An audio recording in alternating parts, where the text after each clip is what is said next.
What's going on, everyone? John here from The Real Talk, back again with another review. And that is for Frozen 2, which was directed by Chris Buck and Jennifer Lee and stars Adina Menzel, Kristen Bell, Jonathan Groff, and Josh Gad. So, this is the highly anticipated sequel for the first Frozen. And to be perfectly honest, guys, really quick, my thoughts on that movie. I didn't really mind it. I think I thought that because I didn't see it in theaters. I saw it after all the hype died down.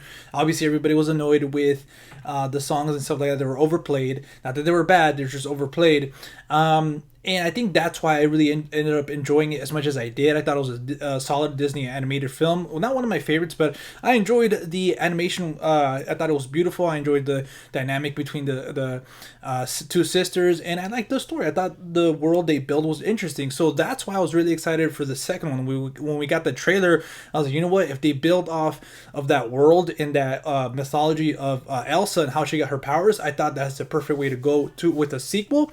And to be perfectly honest, guys, my quick thoughts on the second one before we get to why I liked it and some of my dislikes. I thought it was really enjoyable sequel, really enjoyable follow up, some great songs, a lot of laughs. I thought it was another. Kind of charming film from Disney, right? They don't make they don't make subpar animated films, even though a lot of people thought The Good Dinosaur was, but I think that's Pixar. But anyways, they didn't really make bad animated films, so I was like, you know what, this is another hit for them, and I thought the whole family is gonna enjoy it. I think if you're a fan of the first one, you're gonna really enjoy the Frozen 2. So if you're kind of like on the fence for whatever reason, I think that's the thing about this one. I don't think there's a lot of people on the fence about like, you know what, the first one sucked. Unless you don't like those movies, unless you were really annoyed by the soundtrack and stuff like that, then that's why maybe someone has to convince you. But if you're a fan of these type of movies or just like kind of general movie going audience, if you're part of that, I think you're gonna be interested in this one. But anyways, going real quick to some of my dislikes, and at first I thought that, again, no spoilers, and I think you can get that from the trailers, that the lack of villains here, I thought that was going to be a problem. I was kind of waiting, okay, where's the villain, but I think they handled that really well, because this is not really a movie that needs a villain. The situation that they're put in, the situation that they're going through, what they're trying to solve and stuff like that, it's a problem within itself, so it doesn't really need a villain. But with that being said, I thought it would have been a little bit more interesting if they added more to that mythology that they're exploring, right? That's why I really signed up for this one, and they did explore it a little bit, but I feel like the runtime didn't help it at all. I thought it was really short. It just flew by real quick. That's how much I was entertained, but I just wanted more. You know what I'm saying? Because I really actually do like these characters, and I wanted more. So, again, real quick, recapping that, I thought that the lack of villains was going to be a negative, but I thought the situation, the storyline that they were going through and explaining, I thought it was okay for that. Okay, cool. They don't really need a villain for this. But with that being said, I felt like it should have been 20 minutes longer, but I don't think that's like a big negative, right? I mean, obviously for me, that I like longer movies and stuff like that, and like really dive deep into a mythology, but I'm not gonna say don't go see it because of this. That's just my personal preference. But anyways, guys, like I said earlier, I really enjoyed the songs.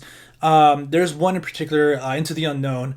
I don't think, hopefully that's not a spoiler, but I thought that one was really cool. I think that was my favorite out of the bunch. There's also a few Olaf songs that I really enjoyed. And in going to the Olaf songs, I'm sorry, going to the Olaf character, a lot of people find them annoying. A lot of people were kind of like, on the, like in the audience I saw it with, kind of like, okay, but there's a lot, obviously, the audience was probably a lot of like parents and their kids, but that was probably like the only grown guy there. But anyways, I thought I found them enjoyable. I did kind of see, okay, they're just doing this with Olaf because they're kind of playing to that trope, but they have a lot of not hidden jokes, but like just jokes towards adults that only adults will get, that are kind of poking fun of the first one, and they're kind of aware of the kind of tropes that they're like the negatives, I guess. They're like, oh, Olaf's kind of annoying. Let It Go was overplayed. Like there's all little jokes and Easter eggs there that I really